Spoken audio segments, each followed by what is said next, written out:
Canadian Prime Minister Mark Carney walked alone to the podium in Ottawa's National Press Theatre. No staff accompanied him. No cabinet members stood at his side. There had been no published schedule, no advance notice of the topic.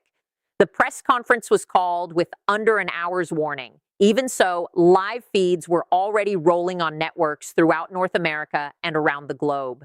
The Prime Minister straightened the microphone, looked directly into the lenses, and faced a packed, hushed room. What followed was 4 minutes and 17 seconds of speech that changed the landscape entirely. I'm George Will, conservative columnist at The Washington Post. For decades, I've watched the complex interplay of political ideas, cultural shifts, and the core principles that define our republic. Today, I want to clarify what is really hanging in the balance, how our institutions are holding up, and the deep consequences our current decisions carry for the American project. If this perspective resonates with something you value, the strength of our alliances, the soundness of our institutions, the long-term trajectory of American influence, I invite you to subscribe to the channel, no matter where you're viewing from: Washington or Warsaw, Ottawa or Ontario, London or Los Angeles. Please like the video and pass it along to anyone who still thinks reasoned analysis has a place. Now let's continue. Carney delivered his statement quietly and precisely, reading directly from the paper in front of him. He declined all questions. He gave no pause for applause or response. He spoke exactly the words that his own country and much of the attentive international audience had waited months to hear from any major Western leader. Once finished, he neatly folded the page, turned from the lectern, and exited without a backward glance. Within minutes, the footage spread like wildfire across every prominent social platform. Within an hour, reactions poured in from capitals worldwide. In under 90 minutes, the President of the United States published a string of posts on social media that turned an already grave diplomatic standoff into something far more perilous: the possible fracture of ties between two nations that share the planet's longest undefended frontier. What is unfolding is not simply a commercial disagreement. It is not a routine diplomatic difference between neighbors that can be smoothed over with a call and a handshake. A partnership that has defined North American security, economic strength, and shared identity across 3 generations is now stretched to the edge of collapse.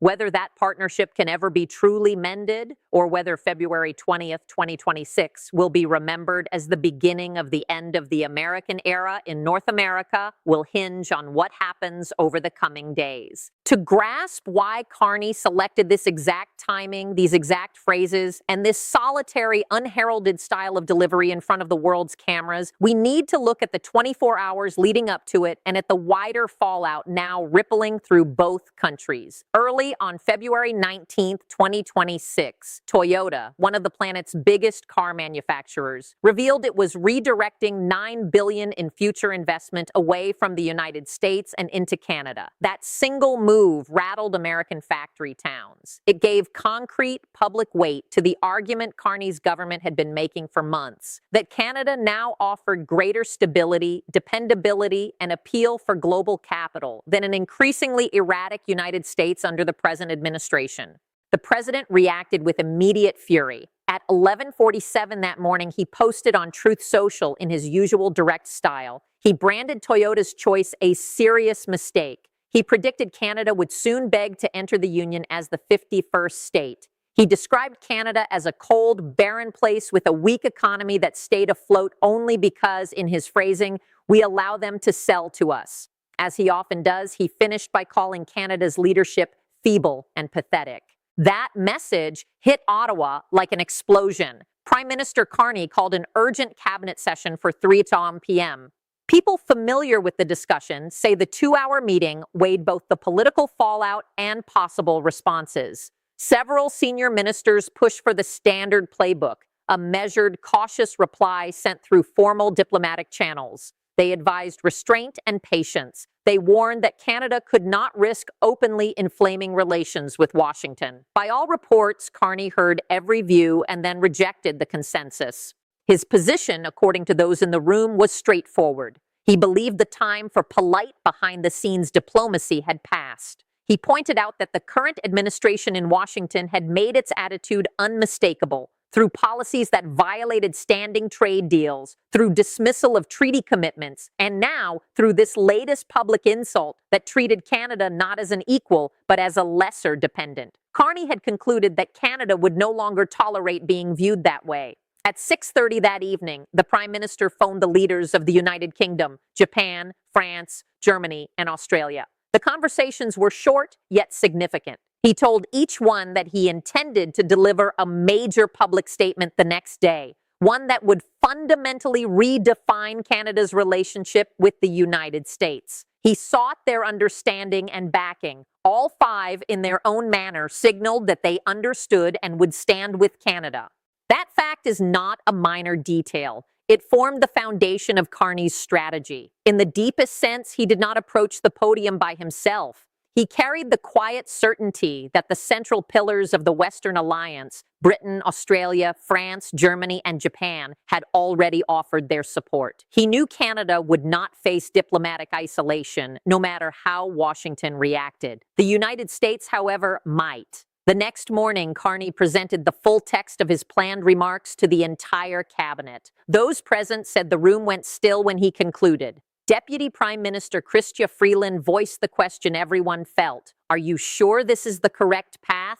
Carney's reply was short and firm. He said the relationship as they had known it was already finished. The other side had ended it. He was only making the reality official. Carney's words, now quoted in newspapers, on air, and in legislative chambers across the globe, began at 2:18 p.m. He started by recognizing the framework that had shaped Canadian policy for 3/4 of a century. For 75 years, he noted, Canada had proceeded on the belief that the United States formed the heart of the global order. Canada's economy had grown around access to American markets. Its defense posture had rested on the American alliance. Backing American leadership worldwide had been the bedrock of its external policy. That premise, he said, no longer held true. He then laid out the conclusions his government had reached. The present administration in Washington had shown, through deeds as clearly as through statements, that it no longer valued true partnership. International commitments had been disregarded. The independence of neighboring countries had been ignored. These were not accusations born of emotion. They were statements of observable reality. Then came the sentence that froze the room.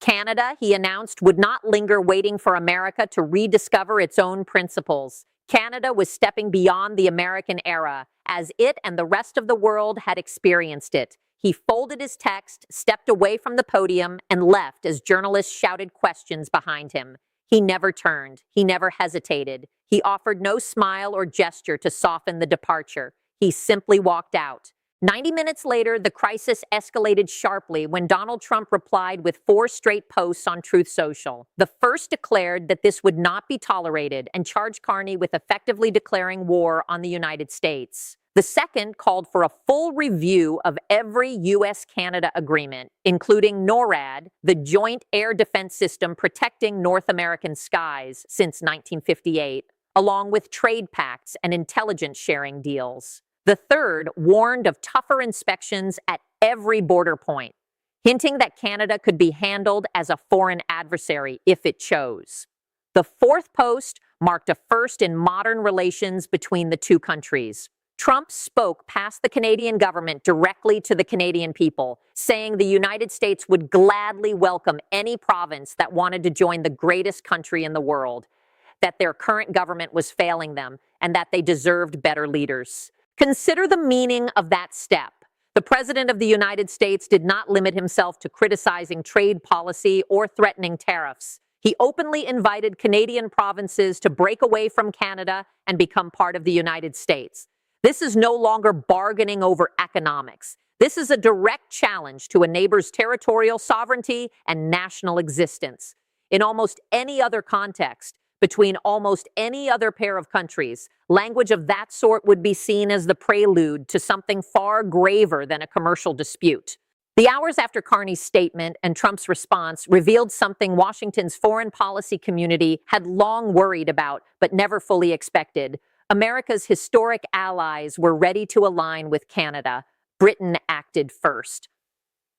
At 4:15 p.m., Prime Minister Keir Starmer released a statement carefully phrased, as British diplomatic language usually is, yet unmistakable in intent. The United Kingdom, he said, greatly valued its ties with both Canada and the United States, but the UK remained committed to the rules-based international system and to respect for sovereign nations. Canada's concerns, the statement ended, were valid and must be addressed. The plain reading, Britain was telling Washington it had crossed a line. For a century, the United Kingdom has been America's most steadfast partner through every major crisis. When Britain openly endorses Canada's complaints against the United States, even in restrained diplomatic terms, it marks a profound change in the structure of Western alliances. The European Union's senior foreign policy official then stated that unilateral moves breaking international agreements could not be accepted. Australian Prime Minister Anthony Albanese confirmed his nation's support for Canada on the principles of sovereign equality and equitable trade. Japan's foreign ministry expressed understanding of Canada's stance and backing for relationships built on mutual respect. Japan, Australia, the European Union, Britain, these are not minor players. These are the core allies that have stood beside Washington through every significant challenge of the last century. Within hours of Carney's remarks, each of them, in carefully measured yet unmistakable language, signaled that Canada's position was justified and that the United States had gone too far.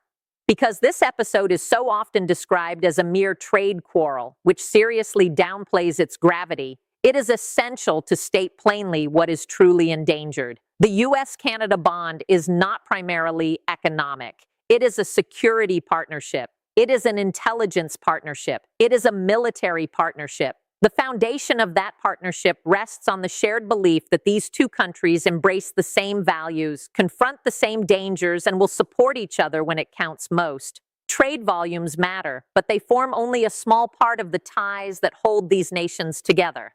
NORAD, the North American Aerospace Defense Command, has watched the skies over the continent and provided early warning against ballistic missiles and other airborne threats since 1958. Its headquarters sit in Colorado Springs, but the command is fully integrated, with Canadian personnel at every level. Canadian radar sites across the Arctic give coverage of northern approaches that no U.S. facility can duplicate. Without those sites and that coverage, American early warning systems carry serious gaps that adversaries have analyzed and could use. When Trump spoke of reviewing the NORAD agreement, he was not merely pressuring Canada. He was risking American security. He was creating a danger to the United States itself. The senior officers at the Pentagon grasp this, even if the president does not.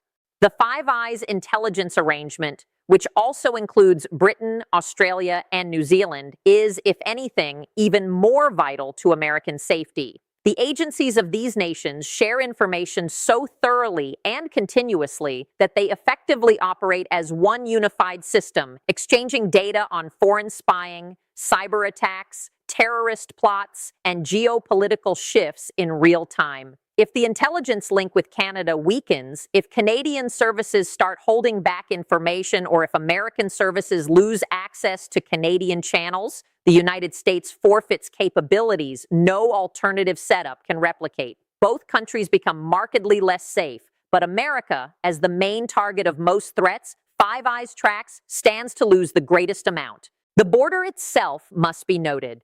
The United States-Canada line runs 5,525 miles, the longest undefended international boundary on Earth, and it has functioned throughout modern history on a basis of mutual confidence. No walls, no bases line its length.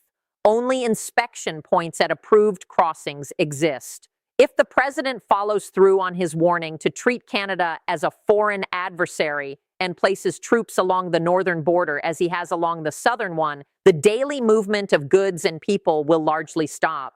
Communities built around cross-border trade will face economic devastation, and the trust that has made North America the world's most stable and prosperous region for 80 years will give way to suspicion and tension. Inside the federal government in Washington, the atmosphere is best described as orderly turmoil. The Pentagon has entered crisis mode. Senior military leaders are urgently trying to explain to the White House the disastrous consequences of endangering NORAD and the intelligence sharing framework. The Secretary of Defense is said to have asked for an immediate meeting with the president to discuss the NORAD issue. As of now, no time has been scheduled. Career diplomats at the State Department, who have devoted decades to nurturing the U.S.-Canada partnership, are rushing to establish quiet lines to Ottawa.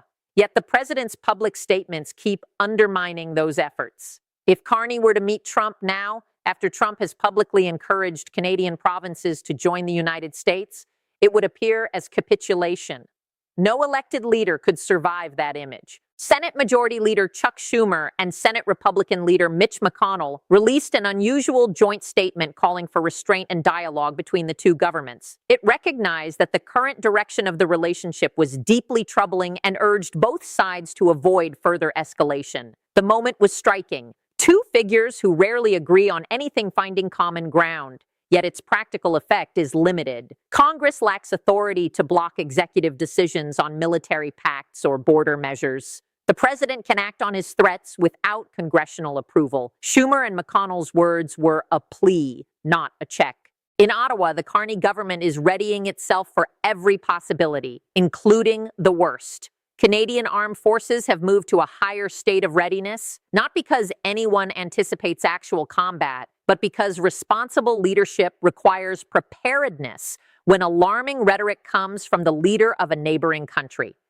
Simultaneously, Canada is speeding up talks on trade deals, investment arrangements, and security partnerships with Asian and European nations. Ottawa's message is clear and intentional. If the United States chooses to treat Canada as an opponent, Canada will forge new alignments that bypass America altogether. History shows that crises of this magnitude rarely end neatly. They usually follow one of three paths, and all three remain plausible right now. The first is rapid de-escalation. Influential figures from both sides, former leaders, respected senior statesmen, work quietly behind the scenes, arrange a private discussion, and the two presidents accept a cooling-off period. Certain threatened tariff hikes are paused. The situation steadies, but a critical point remains. No handshake can fully restore the confidence shattered in the last 48 hours. The 75-year assumption Carney described, the bedrock premise that shaped Canadian policy across 3 generations, is gone. One productive meeting cannot reconstruct it. The second path is a gradual Cold War. Neither side yields. Tariffs stay in place. Hostile language continues. The two countries largely stop cooperating beyond the bare minimum required by existing treaties. Trade drops sharply. NORAD keeps running, but less effectively. The border turns into a constant source of tension. Cross-border communities weaken. Neither government admits fault. The harm builds year after year until a new generation inherits a reduced relationship and regards it as normal. The third path is outright rupture, the outcome diplomats on both sides of the border have labored for decades to avoid. Trump's threats become policy. Parts of the NORAD agreement are suspended. Intelligence sharing stops. Troops appear along the Canadian border. Canada formally ends cooperation and starts arranging security ties with Germany, France, and the United Kingdom. America's other allies, observing the clash, begin reevaluating their own positions. The Western Alliance, the central security structure of the free world since World War II, starts to crack along faults that may prove permanent. NATO faces an internal crisis it was never built to handle. The whole framework of multilateral cooperation that has preserved stability and prosperity in the Western world for 80 years comes under unprecedented pressure. Senior national security officials in several countries are already planning for this possibility. It is no longer unthinkable. The next 72 hours may prove the most decisive in the entire history of U.S.-Canada relations. 3 specific signals deserve close attention. First, whether a former American president publicly urges de-escalation. Such a statement would carry real weight and could give the current president political space to step back from his harshest threats without seeming to bow to Canada. especially if it came from a predecessor still influential in Republican circles. Second, whether Canada takes any concrete, nonverbal steps in response. Carney's statement was forceful, but it was rhetoric. If Ottawa starts redirecting economic ties, if Canadian officials openly pause specific joint programs, or if the Canadian military visibly adjusts its posture, it shows Carney means to act on his words. Third, and most critical, whether Trump walks back his specific threat to review the NORAD agreement. Almost every other element of this crisis can be repaired. Trade deals can be renegotiated. Tariffs can be modified. Diplomatic phrasing can be softened. NORAD is different. NORAD is the bedrock of North American defense. If the United States government officially puts that commitment in doubt, the harm to the security partnership and to American reliability as an ally in the eyes of every other nation may never be undone. Mark Carney stood at a podium and stated that the American era had ended. Donald Trump answered by suggesting Canadian provinces should join the United States. America's closest partners openly backed Canada. The Pentagon is rattled. The State Department is scrambling. Congressional leaders are worried, yet limited by the Constitution. The moment that foreign policy thinkers and historians had warned about for years arrived faster than almost anyone foresaw. The instant when strains on the American-led international order outran what diplomacy by itself could manage. A neighboring country, driven to its limit by an administration that views agreements as barriers and partners as inferiors, finally said no more. Whether the U.S.-Canada relationship has been permanently changed is no longer uncertain. It has been. That shift was sealed the moment Carney left the National Press Theater without taking a single question. The more pressing question, the one that will shape American foreign policy, American trustworthiness, and the American identity for years ahead, is what we choose to do about it.